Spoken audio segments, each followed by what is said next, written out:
So hello guys welcome to my mini blog. तो एते दिन पर मु आउ गोटे एक नुआ रेसिपी शेयर करबी कहीं बिना बेसन रे बिना मैदा रे आहेला बिना बिरी रे हमें बोरा केमिति तैयारी करबा मशरूम डाली रे हमें बोरा तैयारी करबा। तो गाइस मो से जड़ी के रुहंतु देखंतु क्वांटिटी हिसाब रे मु नै जाई माने मो परिमाण रे मु नै आसी हमर डाली नै आसी माने आपण हिसाब रे आपण केतिकी नेबे सेटा आपण ऊपर डिपेंड। तो देखि परथबे मो एटा ताकू धोई सारिकी एबे देखंतु माने गरम कड़ारे ताकू गरम कर सारला परे तो एबे जति मु धोई के रखी देतिल डाली तो याको एबे चलंतु गाइस याको एबे ताकू गरम कर सारला परे देख तापर टिके घांटी देला परे तो पानी ऐड करिवे काहे कि ना ताकू सिजेबा को पड़िबो निहाती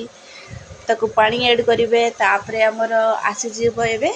हमें याको एबे लूण ऐड करिवा। तो बेसी बेसी गरम करबेनी तो बेसी गरम करले काहे ना यारो माने लागी जीवो आउ तो देखि परथबे मो एबे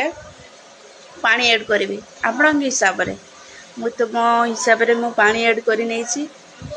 ऐड कर साला परे आउ टिके हमर पानी दबार अछि तो आउ टिके देई सारला परे एबे हम ऐड करिबा लूण ऐड करिबा लुण देवा भी इतने टाइम लगुच मते तो सॉरी गाइस। तो आपण मानक ही मु एमती ही वीडियो करी कहीं ना तो ये एबे हमें ताको कवर करी ताको एबे गरम करबा पई छाड़ी देबा। ये गरम हो सारला परे से एबे सिझी आसीबो तो देख परथबे केमती सिझी आसी। तो देखंतु गाइस मैं एबे चारियाडे ताको नोटौची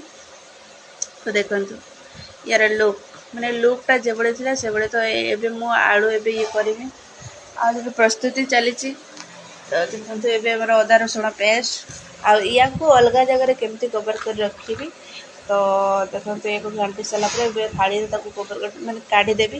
काढ़ी सारा तो देखो मुझे ऐड करुँचे अटा तो ध्यान से करेंगे कहीं गरम थी डाली तो सेटा ठंडा हो सारापर आप ऐड करेंगे अटा ऐड करेंगे चुनी चुनी काटी नहीं पियाज तापर आमर आलू तापर मुझे अदा रसुण पेस्ट रखी ताकू भी ऐड करी एथिरे। तो देखो गाइस आपण हिसाब रे तो मो हिसाब से नहीं जाइए